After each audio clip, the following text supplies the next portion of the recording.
Welcome to Run It Back Philly. DJ Eastwood doesn't need your mother***ing intro.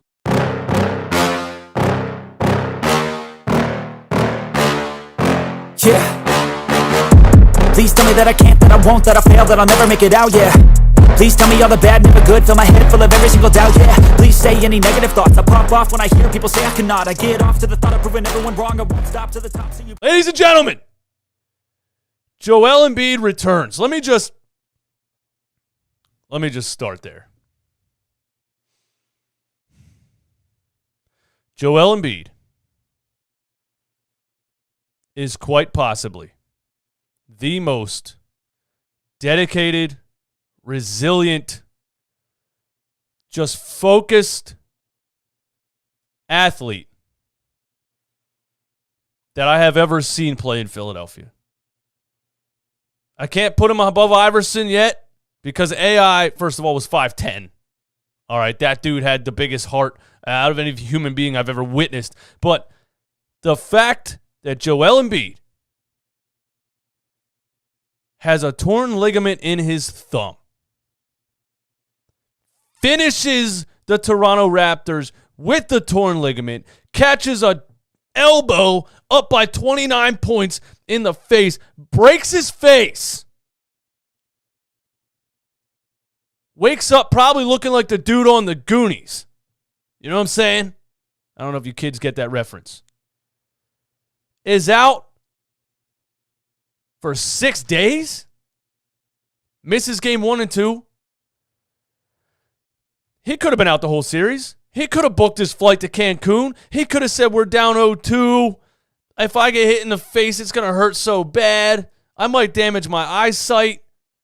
I'm out, man. I'll see you guys next season. He could have said that. This dude wants nothing more than to just win. This dude wants nothing more than to solidify his legacy as one of the greatest centers to ever play the game by hoisting a damn championship trophy. There's nothing stopping him. And they said at the beginning of the broadcast, he might be on a minutes restriction. And I said, you would have to get a security team to come onto the court and physically remove Joel Embiid from the game.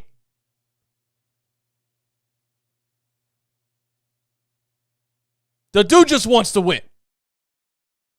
And Stephen A. said it in the pregame, and I'm going to reiterate. There was another player that quit on this franchise and refused to come back, who still hasn't played basketball for his new team. If he had a torn ligament in his thumb and a broken face, Ben Simmons might be out for 10 seasons. That guy.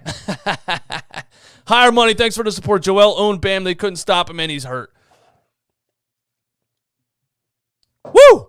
Where do we start? So, Joel Embiid wasn't great. And he even said that in his postgame, obviously. He you come back, you haven't played for 6 days, you don't really have the conditioning. He didn't really get to even do anything. He wasn't jogging around, he wasn't shooting, he wasn't doing anything for 6 days, but sitting there waiting for the swelling to go down in his face. If you thought Joel was going to come out here and drop a 40, 10, and 15 game or something crazy like that, he wasn't going to do that. And plus, playing with the mask on, you can tell he doesn't like it. He lifts it up a lot. It's probably super annoying. He said before it affects his peripheral vision. He can't, you know what I mean? It really affects him. But just for him to be out there fighting was massive. The main thing that he brought to this game that you could see that was a night and day difference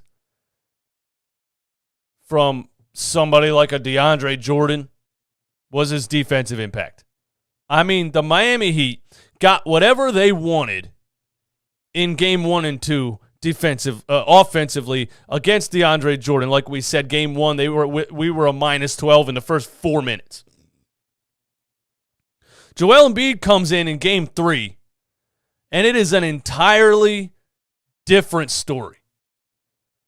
I mean, the hedging around screens, the blitzing around screens. We were playing drop coverage for 2 games. All of a sudden, Joel's in here. He's popping up on Tyler Hero at the 3-point line. And then rotating back. I mean, for him to take this time off with the hurt face and still have that level of just stamina and ability on the defensive side of the ball is crazy.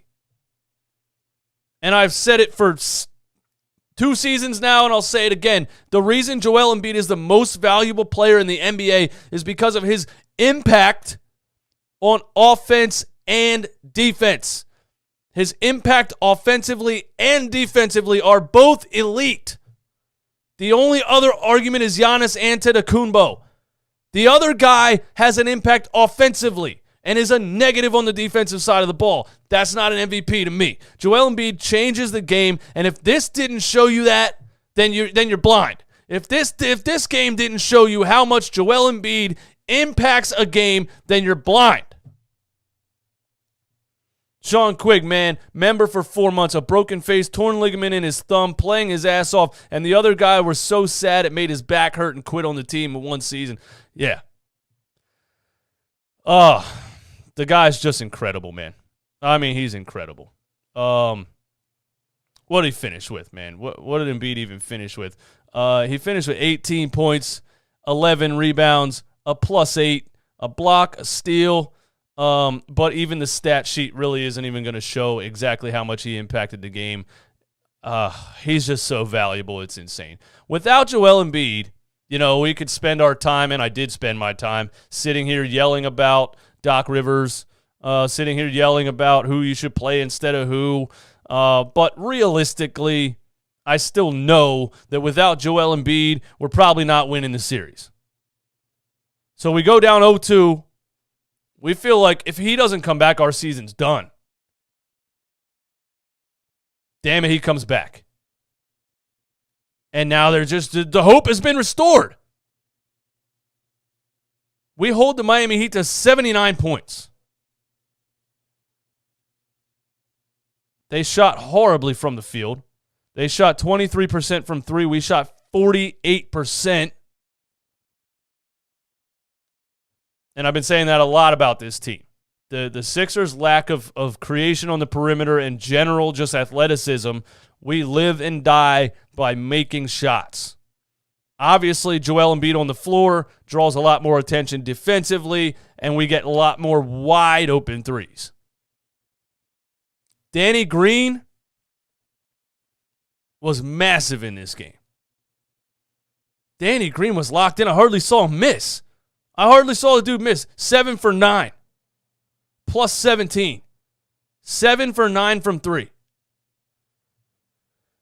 George Niang hit one toward the end of the game, and he only got 9 minutes in the game. Those are the two guys. Those are two guys that are very, very important. When those two guys are making shots, we stand a chance. Tobias Harris only had 9 points in the game, and I'm not going to say anything negative about Tobias Harris. He's been absolutely killing it the whole Toronto series and the first 2 games of this series. Tobias had a little bit of an off night, but there were still plays here and there where he fought hard. He finished the game with 10 rebounds and 8 assists. That just shows sheer effort. Wasn't shooting well, 4 for 13, but finished the game with 10 rebounds and 8 assists and 2 steals and fouled out at the end. James Harden looks a lot better when Joel Embiid's on the floor, obviously. But it's really accentuated when Joel's not out there how much James Harden can't carry the load by himself, can't elevate a team really at this stage of his career.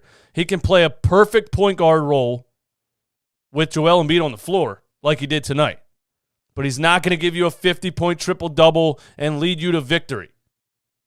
It's just not going to happen. Maybe a full